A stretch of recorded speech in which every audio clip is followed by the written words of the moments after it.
My sister dropped my daughter at my door with a sealed envelope and a warning. Tell your mother this stays inside the family. My daughter couldn't stop shaking when she gave it to me. I read the first page, immediately called the police. An officer arrived in 1 minute. Then someone my father had been hiding from walked in. When Dad saw him beside me, his face turned white. Why is he with you? My sister dropped my 14-year-old daughter at my front door with a sealed envelope and one instruction. Tell your mother this stays inside the family. Sela was still shaking when she handed it to me. I opened it. I read the first page. I called the police. An officer arrived in 1 minute because the station is 4 blocks from my house. He was not alone. Standing beside him was a man my father had been hiding from for 3 years. When my father arrived to get the envelope back, he saw that man beside me and his face went white. Why is he with you? 3 years of federal fraud investigation, 11 years of my father's double books, and my sister had used my 14-year-old daughter to deliver the evidence to the one person in this family who was professionally guaranteed to know exactly what it was. This is that story. My name is Perry Vaughn. I am 36 years old. I am a forensic auditor at a federal contracting firm in Millwood, Minnesota, which means I spend my working hours reading documents other people hoped would stay inside one room. Cost reports, billing records, subcontractor invoices. I find the place where the numbers diverge from the truth, and I document it and I report it and I move to the next file. I have been doing this for 9 years. I am very good at it. My father has been building federal construction projects in Minnesota for 22 years. He runs Douglas Croft Construction from an office on the north side of Millwood. His name is on every truck. His lanyard is around his neck 7 days a week, company logo, block letters, Douglas Croft. He has always been proud of his name in that way. The way of a man who built something from nothing and wants the something to be visible at all times. What he built, alongside the legitimate construction operation, was 11 years of federal billing fraud. Subscribe to Calm Life Stories and drop a comment telling me how this one lands for you. I want to give you what Douglas Croft Construction looked like from the outside, because the outside was the whole performance. He started the company in 2001 with a pickup truck and a concrete license and the kind of stubbornness that works in a field where most of the competition has gotten comfortable. He was good at the work. I want to say that clearly because it is true and because it matters. He was a skilled contractor who understood sites and timelines and how to manage crews. He built a legitimate reputation over the first decade. He won county contracts. He hired 40 employees. He bought the building on the north side of Millwood with his name in block letters on the glass. The problem was the federal projects. Federal highway contracts operate on a cost-plus model, which means the contractor bills the government for materials and labor plus a margin. The model is designed to be audited. There are required submissions, oversight layers, independent reviews. It is not a model that should be easy to defraud because the documentation requirements are specific and extensive. What my father understood, and what I understand from 9 years in this field, is that the oversight only catches fraud when someone is looking at the right layer. Federal audits focus on the primary contractor. Subcontractors at the second and third level receive far less scrutiny. Shell entities at the fourth and fifth level receive almost none. He had built the scheme at the fourth level. 2 shell companies with real names and registration addresses and bank accounts that received federal funds and transferred them within 48 hours to an account I later identified as belonging to a holding company I had never heard of, registered in a state I would not have associated with my father's operation. He had built this structure with the specific knowledge of a man who has studied a system long enough to understand where its gaps are. I do not know whether he was taught this or whether he developed it himself. What I know is that it ran cleanly for 11 years, which is not an accident. Clean fraud of that duration requires maintenance and attention and the specific vigilance of someone who knows exactly what the auditors are looking at and makes sure nothing lands in that field of vision. My father maintained it while sitting across from me at family dinners twice a year. He asked about my cases. He asked about the projects I was working on. He never asked about the highway corridor projects in a way that would have flagged interest. He was careful. He was disciplined. He ran 2 operations simultaneously with the composure of a man who has decided that the version of himself that exists in each room is the only version that room needs to know about. I had noticed the trucks, the Portugal vacation, the payroll that didn't match.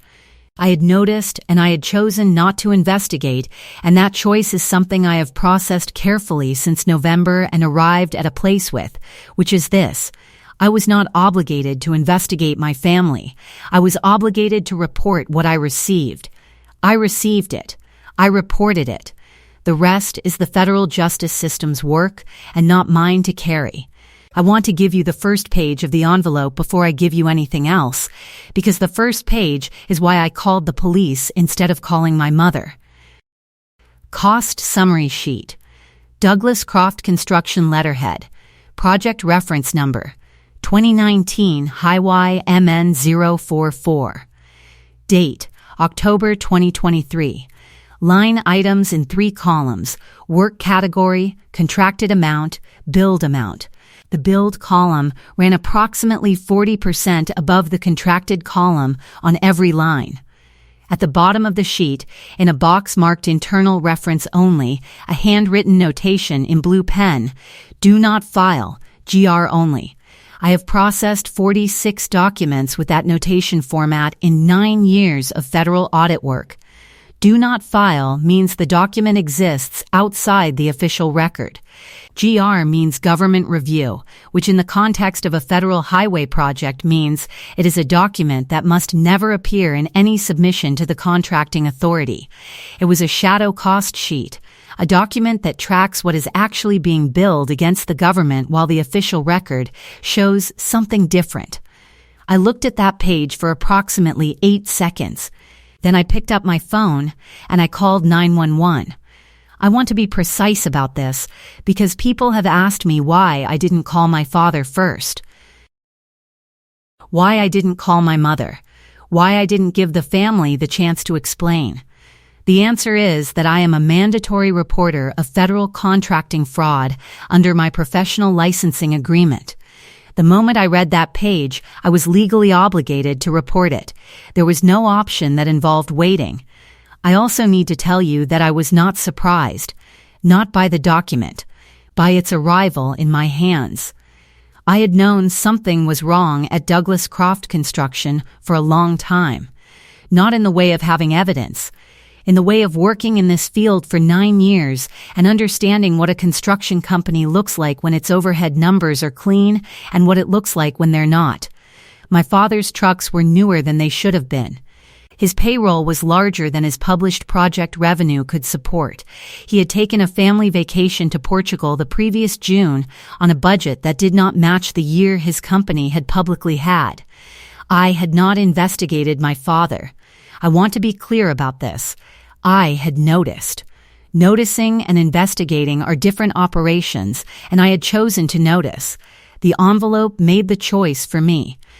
Here is what was inside the rest of the envelope. 11 documents total. The first was the shadow cost sheet I have described. The second was a subcontractor payment ledger, 6 pages, showing payments to 4 companies for work on the same highway project. I recognized 2 of the company names. They were real subcontractors with real operations. The other 2 were not. They were shell entities. I knew this because I had audited the primary contractor on a secondary project connected to that same highway corridor 2 years earlier, and I had flagged 2 identical company names as potentially non-operational. I had flagged them. I had submitted my audit findings. I had not known at the time what project they connected to or who the billing party was above them. I had not known they connected to my father's company because my audit was for the primary contractor and Douglas Croft was listed as a subcontractor 4 levels down the chain. That audit was 2 years ago. The federal investigator I was about to meet had been trying to connect my findings to the larger fraud for those same 2 years. The third document was a wire transfer summary. The fourth and fifth were email chains between my father and someone identified only by initials. The 6th through 11th were additional cost sheets, different project years, same pattern, $2.3 million over 11 years. I am a forensic auditor. Numbers are the language I work in. I process that figure the way I process all figures, not emotionally but procedurally. Putting it in the correct category and assessing its implications. $2.3 million billed to federal highway projects through shell subcontractors and shadow cost sheets, undetected for 11 years, because the official record was clean and the shadow record stayed inside the company, inside the family. My father had been running this for 11 years. He had run it through my childhood, through my college years, through my entire professional career. He had sat at our family table and accepted my professional advice on tax planning for a legitimate business while the illegitimate one ran alongside it. He had told my mother at some point and in some form enough that she knew to keep her phone face down when I visited. He had told my sister Ainsley, who had worked in the company's accounts payable for 6 years, enough that she had the documents in her possession and had made a decision about what to do with them. What she had decided to do was put them in an envelope and give them to a 14-year-old girl to carry to my door. I want to give you the full version of Sela arriving at my door, because the version I gave you is the outline and the detail matters. She knocked at 10:49 a.m. I know the time because the doorbell camera logs it. I had been at my desk working on a quarterly submission. Dean was at work. The house was quiet. She knocked once, short. Not the knock of a child who is sure of her arrival, but the knock of a child who has been rehearsing something and is not certain she has it right. I opened the door and she was standing on the step in her jacket with the envelope at her side. Not extended, just held. She looked at me for a moment, and something in her face did the thing I have seen only a few times in 14 years of watching it, which is the thing it does when she has been carrying something that is too large for the container she has for it. She said, "Aunt Ainsley told me to bring this." I said, "Okay." I stepped aside. She came in. She sat on the couch and she held the envelope for a moment longer before she held it out to me. When she handed it over, both of her hands were shaking slightly. Not dramatically. The specific tremor of a person who has been tense for a period of time and is now releasing something. She said, "She told me to tell you it stays inside the family." I took the envelope. I looked at it. White business envelope, no return address, no postmark. Sealed with tape, not just licked. Someone had made sure it would not come open in transit. I opened it at the kitchen counter. Sela did not follow me to the kitchen. She stayed on the couch and I could see her in my peripheral vision, and she was looking at her hands. I read the first page. I set it down. I read it again. I said, "Did you read this before you sealed it?" She was quiet for a moment. Then, part of it. "Did you understand what it was?" Kind of. I didn't know all the words, but I knew it was wrong. I called 911 at 11:06 a.m. I found the text after she was already inside. She had sent it from the car while Ainsley was driving her. I had not seen it because my phone was charging in the kitchen. By the time I checked the message, she was already standing in my hallway with the envelope extended. "Mom, I need to come over right now. I don't know what to do." I read it after the police had been called, and Officer Merrill was on his way, and Sela was sitting on the couch with a glass of water that Dean had brought her, and she was looking at the floor. I stood in the kitchen with my phone, and I read that text, and I held the phone for a long time. She had sent that from the car. She had known, on some level, before she arrived, that she was carrying something wrong. She had not known what it was. She had read the first page before resealing it, which I learned later that evening when she finally told me. She had resealed it because her aunt had told her it needed to be sealed. She had carried it to my door because she had not known what else to do with the information. She is 14 years old. I want to stay with that for a moment. Not with the fraud. With a 14-year-old who read the first page of a federal crime document and sealed it back up and texted her mother from the car because she did not know what to do. Because the adults in her family had been so committed to keeping things inside the family that when a child encountered something genuinely wrong, her first instinct was not to call her mother directly. It was to send a text that said, "I need to come over and I don't know what to do," which is a 14-year-old's version of "I have been taught that this stays inside the family and I cannot figure out how to make that compatible with what I have just read." If you have ever been the person your family used to deliver the thing they knew was wrong but didn't want to carry themselves, comment "It stays inside the family" and subscribe to Calm Life Stories. Officer Tate Merrill arrived at 11:07 a.m. I know the exact time because my call log shows 11:06 and he was at the door at 11:07. The station is 4 blocks north on Clement Street and they run fast on morning calls. He was not alone. Victor Haas is 58 years old. He is an investigator with the Federal Inspector General's Office, Contract Fraud Division, Minneapolis Field Office. He is a compact, careful man with a brown jacket and a federal ID badge on a lanyard, which I noted because my father also has a lanyard and the contrast was not lost on me. He introduced himself at my door with his full title and his badge number and the specific directness of someone who has been waiting a long time for a door to open. He said, "Miss Vaughn, I believe you have documents related to a case I've been building for 3 years. I said I did. He said, "I've been trying to find a way to contact you for 2 years. I said, "I know." He looked at me. "You know," I told him about the audit, the secondary project 2 years ago, the 2 shell company names I had flagged. He was quiet for a moment, processing something. Then he said, "Those 2 names. The flagging, that's in your audit submission?" I said it was, in the archived federal contractor database under my firm's submission ID. He pulled out his phone and he sent a message to someone. He looked at me with the expression of a man who has just been handed a missing piece after a long time of knowing the piece existed somewhere. "Your flagging created the link. I couldn't trace it back to the source without an internal document. I've been building from the outside in." I held up the envelope. "You have one now." Victor Haas had been trying to reach me through official channels for 2 years without tipping off my father's company. The audit firm I worked for was contracted by a federal agency. Going through my firm officially would have triggered notification protocols that would have reached Douglas Croft's legal contacts before reaching me. Victor had been blocked by the very bureaucracy designed to protect the investigation. My sister had solved his access problem by putting the documents in an envelope and handing them to my daughter. My father arrived at 12:14 p.m. I know this time also because Officer Merrill logged the arrival. Douglas Croft had driven 20 minutes from the company office.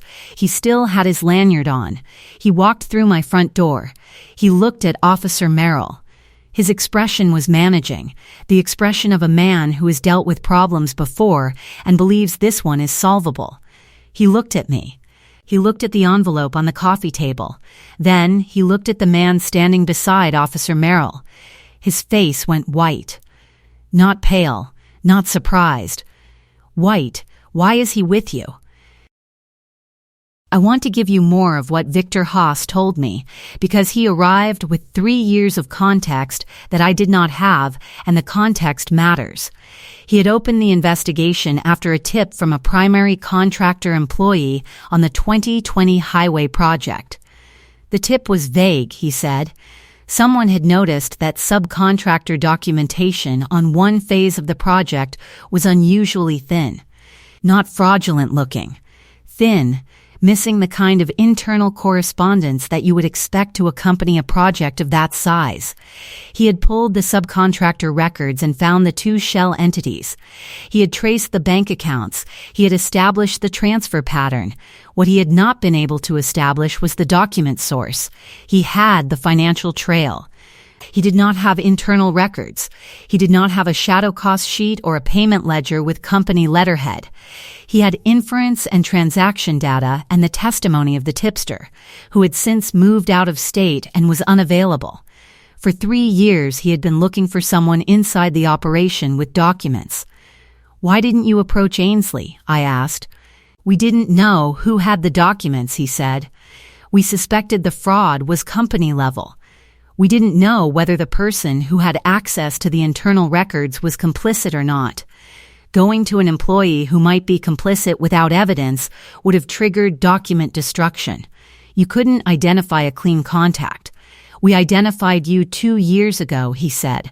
"Your audit flagged the shell entity names. That was the most direct line we had to the internal record.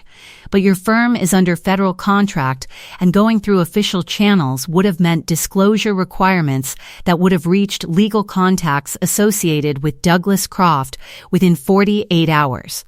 I had been for 2 years the person closest to his case, and the only way to reach me without tipping off my father had been to wait for something from inside the family to move. My sister had moved it. Through my daughter. On a Tuesday morning in November, Victor looked at the envelope on my coffee table. He looked at it with the expression of a man who has been waiting a long time and has learned to process the arrival of what he needed without allowing the relief to show too much. The cost sheets. Victor leaned forward slightly. "They'll have project reference numbers that correspond to our transaction records. All 11 documents." He was quiet for a moment. "Then, how long did it take you to read them?" 7 minutes. I recognized the format immediately. He looked at me. "Your father didn't know what you did professionally when he built this. He knew exactly what I did professionally." Victor processed that. He thought you'd never be close enough to the operation to see it. He thought I'd stay out of his room. He thought I was the kind of person who notices things from a distance and doesn't pursue them. "What changed?" I said. He put the documents in my daughter's hands. "I want to give you the full version of what happened in my living room between 12:14 and 1:02 p.m. on a gray November morning in Millwood, Minnesota. Because the 48 minutes between my father's arrival and his departure are the 48 minutes that contained 36 years of everything I had not known, and 12 years of everything I had suspected, and 3 years of everything a federal investigator had been building, and 11 years of everything my father had been hiding. Douglas Croft walked into a room that had been arranged by events he had not controlled. Officer Merrill near the door. Victor Haas with his brown jacket and his federal badge.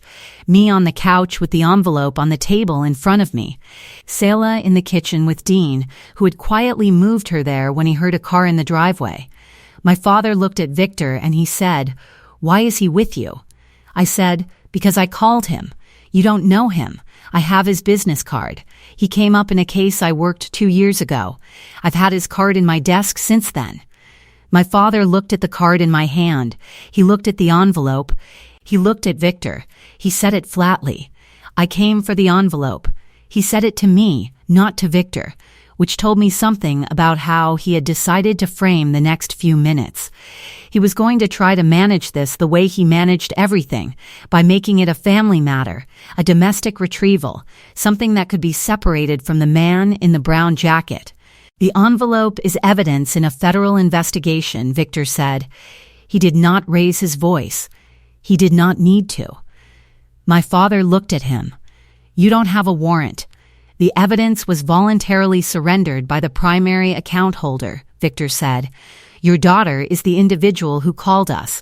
She has the right to surrender documents delivered to her residence." Douglas looked at me. The white had not entirely left his face. What was replacing it was something else, something I had not seen from him before, the specific expression of a man running a rapid calculation and finding that the numbers do not work. "Ainsley gave those to Sela," he said. "She had no right. Those are company documents." "Company documents evidencing federal contracting fraud," Victor said. "The voluntary surrender supersedes any internal ownership claim." My father turned to me fully. He took a step closer.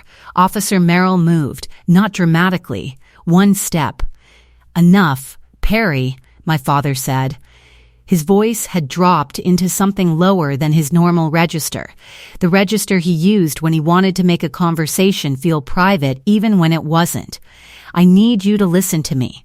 Whatever Ainsley told you, whatever you think is in those documents, I need you to understand that this is a family matter and it does not need to go further than this room." I looked at him. I let the sentence complete. I let it exist in the room fully, in front of Officer Merrill and Victor Haas and the recording device on Victor's belt that I had noted when he arrived. Then I said, "It stopped being inside the family the moment you put it in an envelope and gave it to my 14-year-old daughter." He stared at me. "Sela is 14. She read the first page and she didn't know what to do, and she texted me from the car because she was scared. She is 14 years old and she was carrying a shadow cost sheet for a federal highway fraud. That is what you made her carry." My father's jaw moved. He was very still. "I didn't tell Ainsley to use Sela," he said. "I know you didn't. That was Ainsley's decision." Which tells you something about what this family has taught her about how to handle things that need to stay inside it. "Silence," Victor said, quietly, "Mr. Croft. I'd like to have a conversation with you and your legal representative." "Not here. I'd like to schedule that for this week." Douglas looked at Victor. He looked at the envelope. He looked at the lanyard around his own neck, that company name in block letters, and for a moment something moved across his face that I cannot name precisely. Not remorse. Not quite. The recognition, maybe, of a man who has been running something for 11 years and has reached the point where the running stops. I want to give you more of what my father said in that living room, because the full version of Douglas Croft at the end of 11 years is harder than the outline. After he said, "I need you to understand that this is a family matter," after I told him it had stopped being inside the family the moment he put it in an envelope and gave it to my 14-year-old daughter, he changed register. He said, "You have no idea what you've done." I said, "Nothing. Do you understand what this costs? The company, 40 employees, their families, people who have worked for me for 15 years. You have destroyed that. You built it on fraud. I built a functioning business that supports 40 families. The billing is a practice. Every contractor in federal work manages costs the way I manage costs. You know that. I know that's not true. I audit federal contractors for a living." He looked at me with the specific expression of a man who has used that argument before and found it worked and is finding that it does not work in this particular room. He said it again. "Every contractor." No, not every contractor. Most contractors submit accurate cost documentation because the penalties for what you have done are federal criminal charges, not a billing adjustment. He was quiet. 40 employees. He said it differently the second time. He said it differently the second time. Not an argument. Something closer to an accounting. "You should have thought about the 40 employees 11 years ago." He looked at me for a long time. He said, "Your mother knows nothing about the specifics." "I know. She told me." "She told you?" Something shifted in his expression. "When did you speak to her?" "She came here. 2 weeks after the warrant." He looked at the wall. He said, "She shouldn't have done that." She said she didn't ask what the documents were. She said she told herself that was different from knowing. He said nothing. "It's not different from knowing." He said, "You've always judged us." I looked at him. I let that sentence exist in the room for a moment. "I haven't judged you. I reported what I was legally obligated to report. The judgment is the court's work, not mine." He turned and looked at Victor for the first time since the initial recognition. Victor was standing near the far wall. He had not spoken since the warrant conversation. He had been doing what investigators do in rooms where the subject is talking, which is stand still and let the subject talk. My father said to Victor, "You got what you came for." Victor said, "We have what we need for the proceeding." "Yes," my father said, "and you used my daughter to get it." Victor said, "Your daughter called us. We responded to her call." My father's jaw tightened. He looked at me. "You could have called me first." I had a legal obligation that superseded that option. "You chose the legal obligation over your family," he said. "Yes, I did." He stood in my living room with his company lanyard around his neck, Douglas Croft in block letters, and he looked at me with the expression of a man who has just understood that the version of me he had been operating on for 36 years was not accurate. "I don't know who you are." I said, "You gave the documents to my daughter. You made that decision for all of us." He left. He said, "I want to call my attorney." Victor said, "That's your right." My father turned and walked out of my house without looking at me again. My mother called at 2:30 p.m.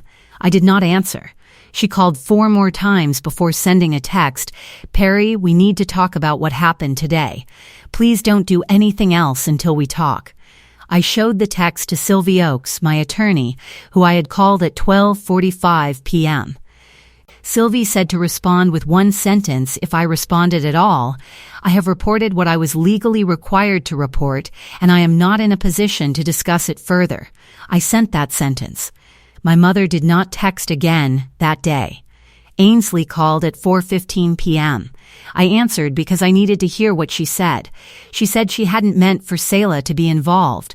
She said she had asked Sela to deliver the envelope because she needed someone Douglas wouldn't intercept, and she hadn't known what else to do. She said the documents had been in her desk at work for 3 months, and she had been carrying the knowledge of what they contained for longer than that, and she had finally decided she couldn't do it anymore. "You used my 14-year-old daughter as a courier." She was quiet. She read the first page. She was shaking when she got here. "She texted me from your car because she didn't know what to do. I told her it was important papers," Ainsley said. "I told her Aunt Perry needed them. You told her it stays inside the family. She knew they were wrong. You gave them to a child who knew they were wrong and told her to carry them anyway." More silence. "I didn't know how else to get them to you. If I came myself, Dad would have known. If I mailed them, there'd be a record. There's a record now. A federal one." She was quiet for a long moment. Then she said, "I knew you'd know what to do with them." I sat with that sentence for a while. She had known I would know what to do. She had known because I was a federal auditor, and she understood what I did professionally, and she had decided that the correct move was to route the evidence through the person most qualified to recognize it, using my daughter as the delivery mechanism, so that if anything went wrong, Ainsley could say she had simply sent her niece to visit her aunt. "You used Sela as your cover."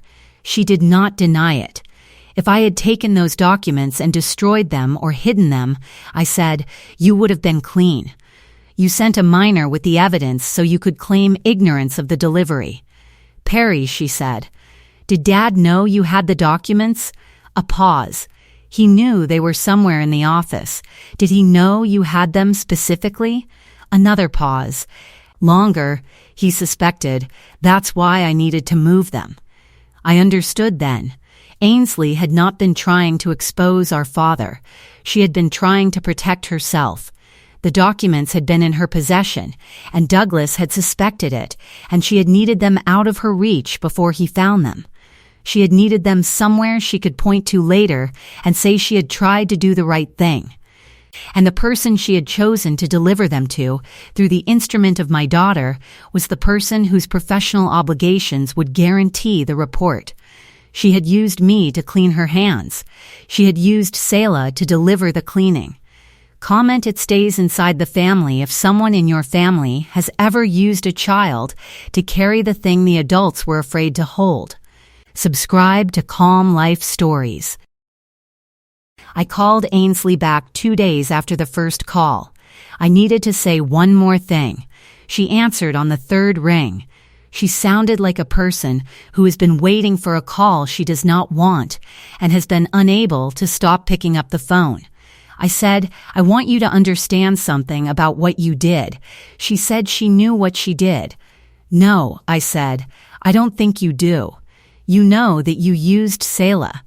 You know that it was wrong. What I don't think you fully processed is what you were asking her to carry." She was quiet. She read the first page and she resealed it. Then she sat in your car for 40 minutes and she sent me a text that said she needed to come over and she didn't know what to do. She is 14. She processed alone in your car with you present the fact that her grandfather had been committing federal fraud. And she didn't tell you what she was thinking because she had been raised in this family and she didn't know if she was allowed to say something was wrong. Ainsley did not speak for a long time. "I needed the documents out of my possession," she finally said. "I didn't know what else to do. You could have come yourself. Dad would have seen my car," she said. "You could have mailed them. There'd be a record," she said. "There is a record," I said. "A federal one that begins with a 14-year-old girl's doorbell camera at 10:49 am on a Tuesday." She said, "I'm sorry, Perry. I know," I said. "I'm telling you this not to hurt you. I'm telling you because in 10 years, Sela is going to be an adult who processes what happened to her that morning, and she is going to need to understand that every adult in the room knew it was wrong, including you. Including especially you, because you were the one who put the envelope in her hand." Ainsley said, "Is she okay?" "She's 14 and resilient, and she made her grandfather's federal fraud case by knocking on her mother's door," I said. "She's going to be fine, better than fine. She's already better at this than most adults I know." A pause. Then Ainsley said, "She's like you." I said, "She's better than me." I ended the call. The federal investigation moved in the way federal investigations move, which is not fast, but is steady and does not stop once it starts. Victor Haas and his team executed a search warrant at Douglas Croft Construction on a Thursday morning, 10 days after the envelope arrived at my door. I was not present. I know this because Officer Merrill, who I had kept contact with through Sylvie, gave me the basic timeline. Company computers, physical files, external drives. The shadow cost documentation that mirrored what had been in the envelope expanded across all 11 years and 5 federal projects. 2.3 million was the number from the documents Ainsley had. The full accounting, as established by the investigation, reached 3.1 million over 11 years across 6 federal projects. My father was charged with federal contracting fraud, false statement to a federal agency, and wire fraud. His attorney entered a not guilty plea. The case is ongoing. I am not going to tell you how it resolves because it has not resolved and I do not know the outcome. What I can tell you is that Douglas Croft Construction is no longer operational. The trucks are parked. The lanyard is in evidence. Ainsley cooperated with the investigation. Her cooperation was not voluntary in the way that voluntary is usually understood. Her cooperation was the calculated decision of a person who had already positioned herself, through the use of my daughter and my professional obligations, to be the one who had tried to do the right thing. She had an attorney within 48 hours. Her attorney negotiated her cooperation in exchange for reduced exposure. She is unlikely to face charges. She is also unlikely to have a relationship with me that resembles what it was. I want to be precise about this. I do not blame Ainsley for the fraud. She did not build it. She worked in the company's accounts payable, and she found what she found, and she sat on it for 3 months before making the worst possible decision about how to act on it. I understand the sequence. I do not excuse the use of Sela. I do not excuse the cover story that put my daughter in a position where she was carrying evidence of her grandfather's federal crime and did not know what to do. My mother called once more, 2 weeks after the search warrant. She came to my house without calling first, which she has never done. She knocked. I opened the door. She said, "I need to tell you something." I stepped aside and let her in. She sat at my kitchen table and she turned her phone face down on the surface, which told me she still had not broken that habit even now. Then she looked at me and she said the most honest sentence she has ever said to me.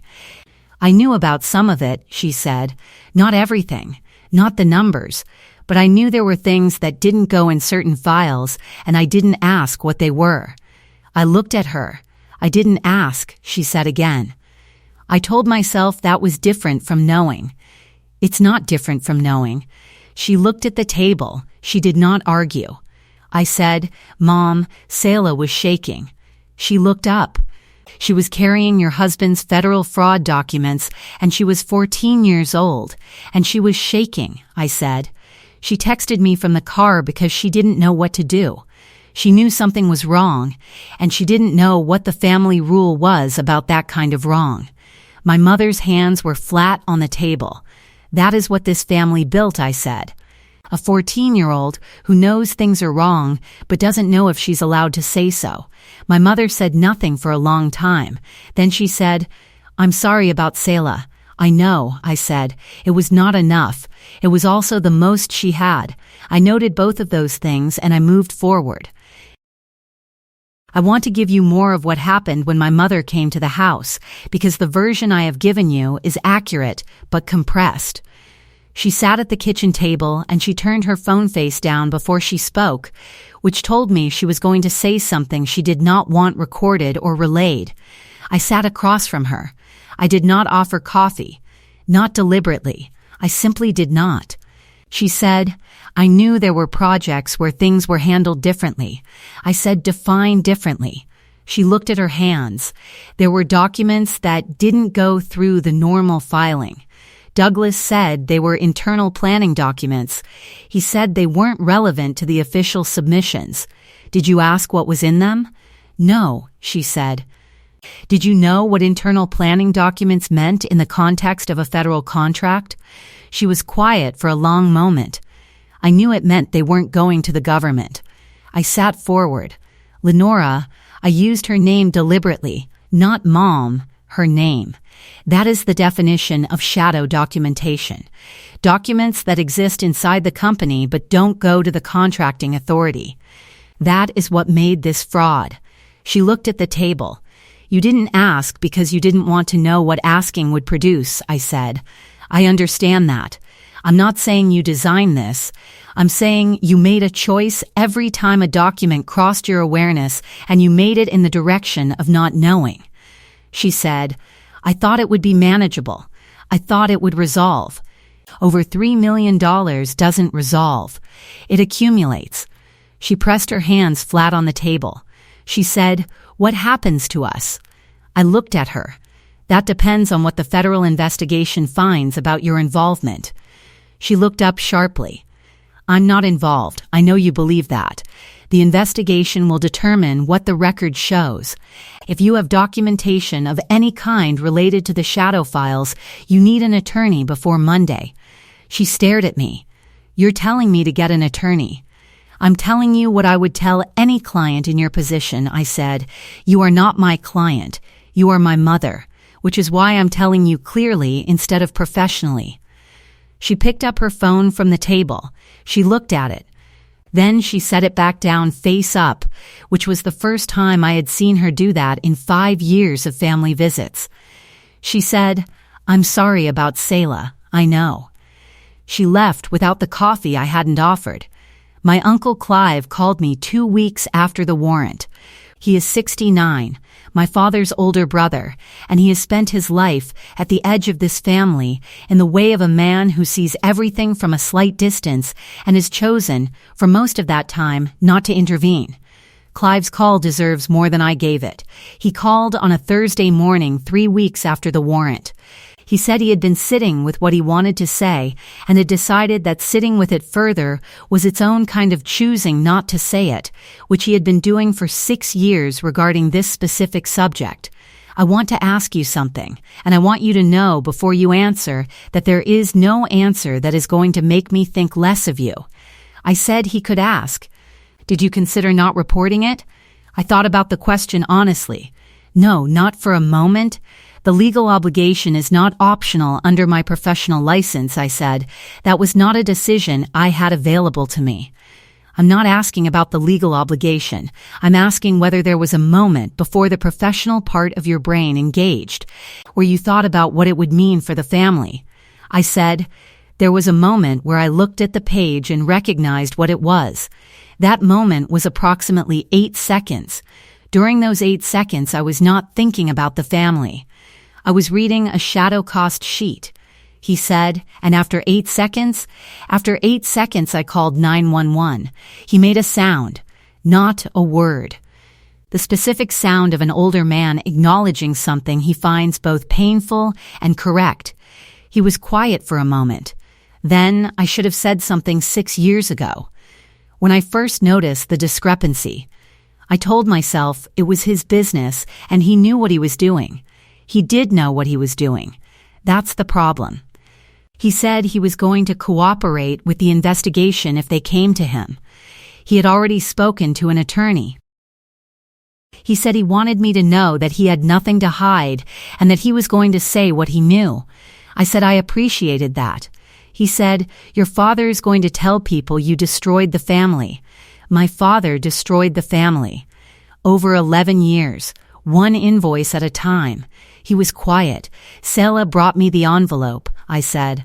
She knocked on my door. She was shaking. That's what 11 years of family fraud looks like at the end of it. A 14-year-old girl shaking on a doorstep. He said, I know. He said goodbye. He called my father later that week. I do not know what they said. I know that Clive did cooperate with the investigation, as he said he would, and that his information was useful in establishing timeline, and that his cooperation was noted in the case file. He said, I want you to know I'm sorry I didn't tell you sooner. I asked him what he had known. He said he had known there were projects where the numbers were off. He had known this for 5 or 6 years. He had told himself it was accounting practice, the way businesses handle costs when margins are tight, which is a description of federal fraud that requires a very specific quality of looking away. I should have told you, he said. You're the one in this family who would have known what to do with it. I said, Sela knew too. She read the first page. He was quiet. She figured it out before she got to my door, I said. She's 14. She processed a federal fraud document faster than the adults in this family who had years to see it. He said, she's like you. I said, she's better than me. He said he hoped things went better for her than they had for the family. I said I was making sure of that. I want to tell you about the last conversation I had with Sela about this. It was 3 weeks after the envelope. We were in the kitchen in the evening, after dinner, and she had been quiet for most of it in the way she gets when she is processing something. She said, Grandpa knew what was in the envelope? I said yes. And Aunt Ainsley knew? Yes, and they sent it to you through me. Not a question. A statement. She was doing the arithmetic. Yes, I said. She was quiet for a moment. Because you would know what to do with it. Yes. She looked at the table.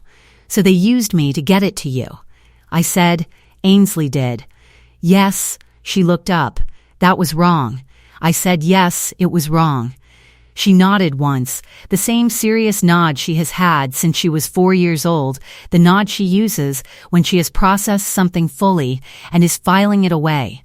Then she said, I'm glad I brought it to you. I said, me too, baby, even though it caused everything. It didn't cause everything. It ended something that was already there. Those are different. She thought about that for a moment. The ending was already going to happen. Yes, I said. You just made sure the right person was holding the paper. She nodded again. She went back to her homework. My father ran a federal fraud for 11 years. He sat at our family table and he kept 2 sets of books and he called it business, and he taught his children that the things that could not be filed stayed inside the family. He sent those documents home through a courier who was 14 years old and did not yet know that some things are not supposed to stay inside any family. Not because families are wrong to protect each other, but because what is being protected matters. Sela knew something was wrong before she got to my door. She texted me from the car. She did not know what to do because she had been taught through years of observing how this family handled things that wrong things have a specific destination, and that destination is inside. She came to my door anyway. She handed me the envelope. She was shaking. That is the whole story. Not my father's fraud, not the federal case, not the 48 minutes in my living room with Victor Haas and Officer Merrill and a white-faced man asking why he was with me. The whole story is a 14-year-old girl who knew something was wrong and did not know if she was allowed to say so, and who said so anyway by knocking on her mother's door. I answered it. My father built a federal fraud for 11 years. He maintained it with the specific discipline of a man who knew exactly what the auditors were looking at and made sure nothing appeared in that field of vision. He was careful and competent and consistent. He ran it through my childhood and through my career and through every family dinner where I noticed the trucks were too new and the payroll was too large, and I chose to notice from a distance rather than investigate. My sister ended it by handing the documents to a 14-year-old girl. My daughter ended it by knocking on my door. That is the whole case. $3 million. 11 years. 1 envelope. 1 knock. 1 call. Drop a comment telling me which part of this found you. Subscribe to Calm Life Stories. I will see you in the next one.